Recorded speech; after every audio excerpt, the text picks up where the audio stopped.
Welcome to Beyond Average, the podcast that highlights entrepreneurs who are building valuable, transferable enterprises by focusing on the four intangible capitals that drive growth and higher multiples. So I'm Kristin Carlson, and today's guest is Christy Kiltz, owner and chief partnership officer at Design by Kiltz Internet Solutions. So Christy, thank you so much for joining today. Oh, thrilled to be here. Thank you. Thank you. And I would love to learn more about your business, Design by Kiltz Internet Solutions. Can you describe that for us? Yeah, I we focus in on high converting websites. So instead of having a niche of working just with business coaches or plumbers or carpenters or something like that, it's more focused on people who care about their website and want to see it actually bring in business. And I started my business back in 2001. I can't say that I was planning on starting a business. I kind of fell into it. If any of you are familiar with the book, The E-Myth by Michael Gerber, for too many years, I owned a job and not a business. But I had taken a 1 year certificate course at the community college and was working for a woman who had owned multiple businesses, and she had an online business at the time providing business information to business owners. And she needed, my title at that point was an administrative assistant for an online business. And of course, part of the coursework that I needed to take was learning HTML. There were no easy ways of doing things. You had to learn the code back then. And within 6 months or so, I was taking over webmaster duties. And at the time, we didn't have a content management system. WordPress had not been born. This was back 99, 2000. And so we had close to 1,000-page website. And so it was working to, integrate, streamline, fix some of the things that the other person had been doing. And she encouraged me to start my own business. I think part of it was she only wanted to bring me on as a contractor, which means you've got to have more than one client. And that's where it started slow for the first few years. And then I took a business plan class, separate marketing class, probably 2004-ish, joined the Chamber of Commerce in 2005. And the growth has been upwards since then. And I had this very naive, as I look back, idea that when it got to the point where I could no longer do all the work, I just wouldn't accept more clients. And of course, being very naive, I got to that point probably 2010, 11, 12, somewhere in there, brought on a part-time employee. She didn't really want to grow. So then it was a matter of, okay, how do I do this? And somewhere in that time frame, I think around 2012, I joined BNI, which is a global international networking group. And I had a gentleman shortly after I joined reach out to me. I saw your profile on BNI Connect, which is the members only of BNI, and I'd love to see how we can help each other grow. And he owned a web development company in India. And at that point, I was really struggling with trying to do everything alone again. So he became my extended web development team, and I still work with him today. Awesome. So the journey from there was that messy point of, how do you grow a team? How do you have people that care about what they do? Because the element that was super important to me was taking care of people. Back when I started, and things were super technical, and now people have the same thing. They don't necessarily want to become web developers, web gurus, all of this other stuff just to have an online presence. So it was taking care of the client came first. And I needed to have a team that really showed that on top of just the technical skills. So what was that mind shift between just building a company that you were going to be the company to adding the team? Was it really reading that book, The E-Myth Revisited, or I'm going how to did that say, develop? well, I mean, the team was kind of, okay, I'm going to have to grow a team. What does it look like? And I kind of slogged around the mud for a few years. But that book, I'm going to say, was a huge mind shift for me of just understanding the importance of running a business. And I took the principles there and began to formulate them, but it was still kind of a messy road. The one thing that I knew that I wanted to do was build a team that I would want to work for.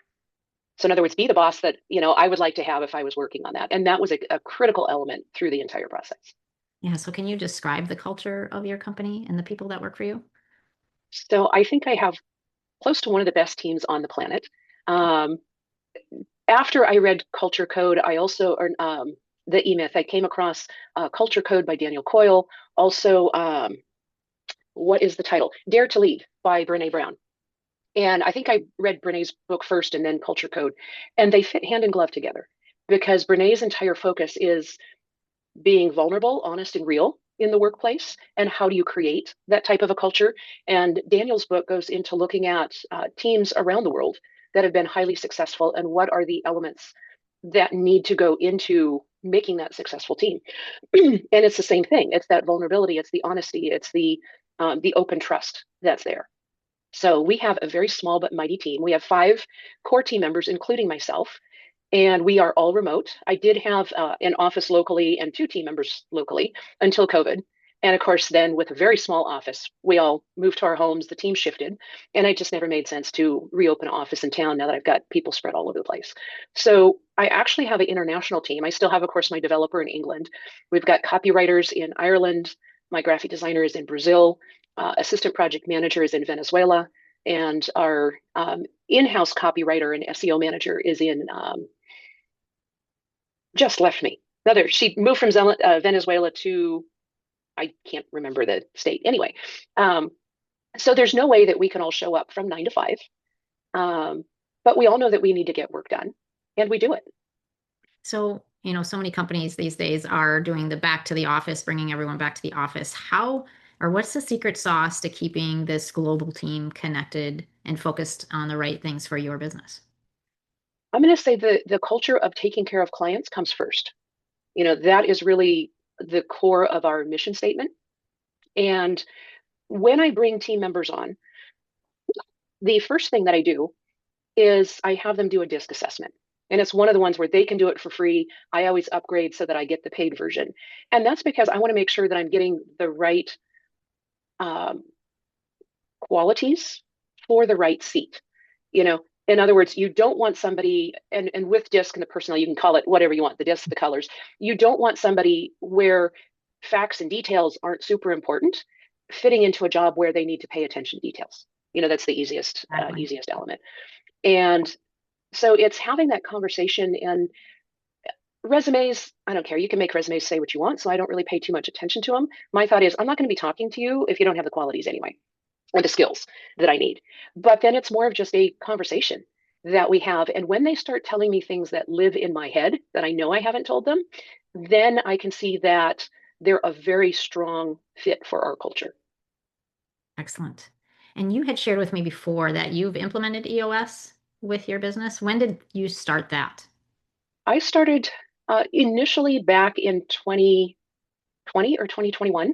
I was a member at the time of a group that was there to coach digital agencies. And they had a version of EOS that they used. And initially, I just implemented it for myself, but I didn't really have it for the team. But this last summer, I thought I was making some fairly strategic changes. And I thought, now is the time to really bring the entire team in. So I had connected with an EOS implementer, actually done some work on her website. And so she helped me go through the initial, create your VTO, the Vision Traction Organizer, create the plan. And this was August or so of last year. And so we created the plan for there to the end of the year. And then from that point, I was doing my own thing, but I also started doing our monthly trainings, our monthly team meetings, not just monthly trainings, but our monthly team meetings were focused on learning the EOS system. And I got everybody a copy of the book, What the Heck is EOS, which is the kind of the employee manual to EOS. So prepping for the team meeting was, reading a chapter, understanding those elements. And then when I did my strategic planning for 2026, early December-ish, I then shared it with the team, and their job was to select 2 or 3 rocks that they wanted to add and track on their own. And up until that point, the VTO had been more about, what do I want? What is my 10-year vision, of, okay, I want to be a senior partner or retired. So I changed all of that. So it was more business and team focused of where I wanted to do. So I was actually amazed. The team completely embraced it. As many times happens, I did have a team member step away. We did have a team of 6, and we currently have 5. But that was, to be expected, I think, as you implement EOS, is if the fit isn't there, they're going to take care of themselves. Right. But the team has embraced it. They came up with rocks that just completely surprised me, but very good rocks. And for all of them, part of my goal in Rock was to help them grow into managers, in their own. So right now, yes, we've got a graphic design, my design manager. She's a team of 1 right now, but as we expand, then we've got a white label company that we work with. So she's going to be managing others. So leading them in so that I'm not having to touch every single part of the project. Right. And I Uh, think opening that door with them gives them an opportunity to help develop their career, right? And where they yeah, want to go and leverage yeah, it within your company. Awesome. yeah. That's awesome. So have they given you any feedback? I mean, did they, after doing the exercise? Um, they really liked it and they were excited about the future. You Awesome. know, the one gal that has been with me the longest, and she's seen us struggle to grow over the years as we've tried, these different elements. She says, I'm cautious but very optimistic, of just seeing the changes. And so now it's the entire team is focused not just on the projects and on the to-dos, but they see that we're pushing the entire business forward. So they're more business focused than other. And our L10 meetings, we don't have 90-minute L10 meetings, on a weekly basis or that type of thing, but we've switched our Monday team huddles to be a miniature L10. And can you share what an L10 is? So an L10 is basically within the EOS system, it's the meeting where you check, is everything on track? Mhm. Whether if you're measuring KPIs, are your rocks on track? Are your tasks on track? And then if there are issues, they're brought up and identified and talked about during the L10. And that's the element. If there are issues, we generally will meet outside of our huddle to deal with it, or we'll carry it over to our team meeting and deal with it, talk about it there. Excellent. Well, Christy, if you were to share, one big nugget with an entrepreneur starting a new business, and you said that, it's been a rocky road, you've learned a lot, and you've really refined and evolved your business, what would you recommend, or where do they start? Read the E-Myth. I mean, it's the one book that I wish I would have read back in 2001. And the main reason is too many people say, oh, I want to start doing X as a business, but they have no idea how to be a business owner. And everything floats really well as long as you're getting referrals and jobs and everything else. But what happens when you need to grow? Um, and all of a sudden you don't know how to grow because you're not that managerial person. You're hey, I love to make signs. I love to, um, fix toilets or, wire stuff with for electrician.